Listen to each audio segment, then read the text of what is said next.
یہ کون سی تمہاری محبت ہے؟ یہ ہماری زمین ہے، ہماری جائیداد ہے، اللہ کے نام پر اس کا مالک اللہ ہے، تم ہم سے چھیننا چاہ رہے ہو۔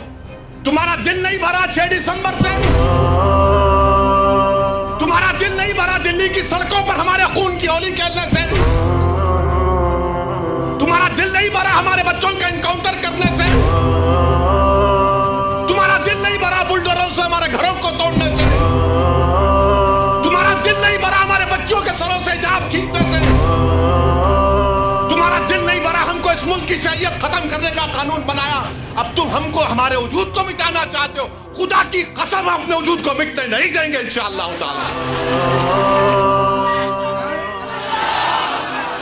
میرے عزیز دوستوں اور بزرگوں، میری آپ سے دبن گزارش ہے کہ مہاراشٹر کے اسمبلی انتخابات آنے والے ہیں، میں آپ سے اپیل کر رہا ہوں جو لوگ وقف کی جائیدادوں کو برباد کرنے آ رہے ہیں، آپ اور ہم مل کر ان کو انشاءاللہ برباد کر دیں گے سیاسی طور پر۔ میری آپ سے اپیل ہے کہ میں یقیناً کہہ رہا ہوں کہ اس مہاراشٹر کی ویدھان سبھا میں آپ کو، امتیاز جلیل کو اور مجلس کے نمائندوں کو بھیجانا ضروری ہے، تمہاری آواز ہو۔ اگر تمہاری آواز نہیں ہوگی تو کون آواز اٹھائے گا؟ تم نہیں دیکھتے پارلیمنٹ میں کیا ہو رہا ہے؟ تم نہیں دیکھ رہے پارلیمنٹ میں کون پکار رہا ہے دیوانوں کی طرح؟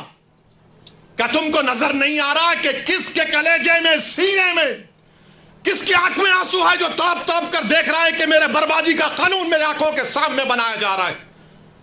کون ہوگا تمہاری آواز کو؟ چھوڑو ان چیزوں کو، کبھی اپنوں کو بھی تو اپناؤ، کبھی اپنوں کو تو سمجھو۔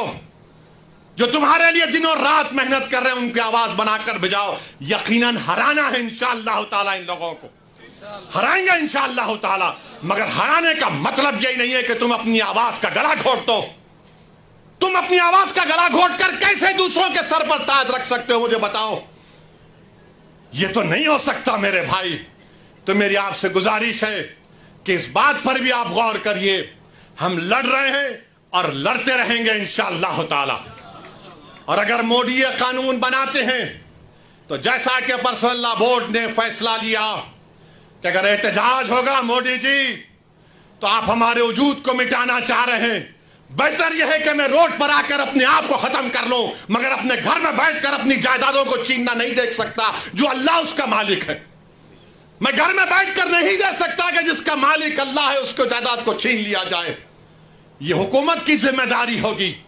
آپ کو اگر قانون بنانا ہے تو روزگار دو، قانون بنانا ہے تو مہیلاؤں کو بچاؤ۔ ارے کیسا ہمارا ملک ہو چکا ہے کہ اجین میں بیچ سڑک پر، فٹ پاتھ پر ایک ظالم شیطان ایک خاتون کی عصمت ریزی کر رہا۔ یہ کیسا ہمارا دیش ہو گیا ہے؟ یہ گاندھی کا ملک، یہ آزاد کا ملک، امبیڈکر کا ملک، کہ وہ اس کا ویڈیو نکال رہا ہے عصمت ریزی کا۔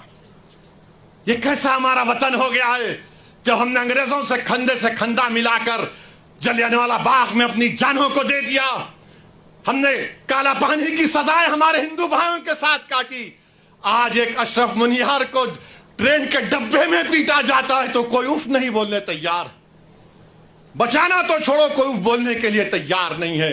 یاد رکھو، جب آپ اپنی لڑائی نہیں لڑیں گے کوئی تمہاری لڑائی نہیں لڑے گا، تمہاری لڑائی تم کو لڑنا پڑے گا۔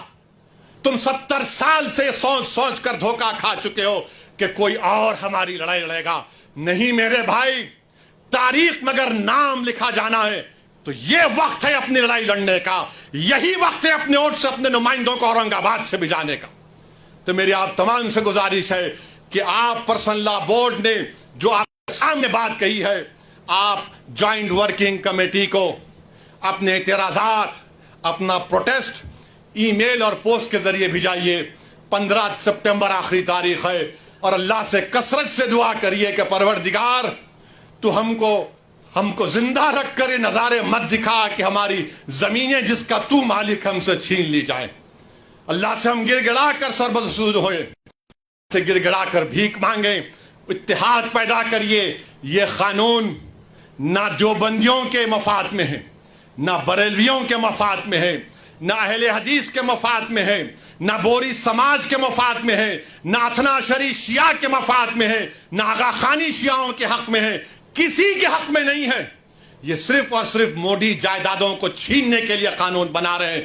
اللہ ان جائیدادوں کی حفاظت کرے. اللہ ہم کو اتنی اتحاد پیدا کرے کہ متحدہ طور پر اس قانون کو روکیں, اور اللہ سبحانہ و تعالیٰ ان ایسے حکومتوں کو, ایسے پارٹیوں کو اللہ سیاسی طور پر انتخابات میں ان کو شکست دے, بدترین شکست دے. وآخر دعوانا الحمدللہ رب العالمین.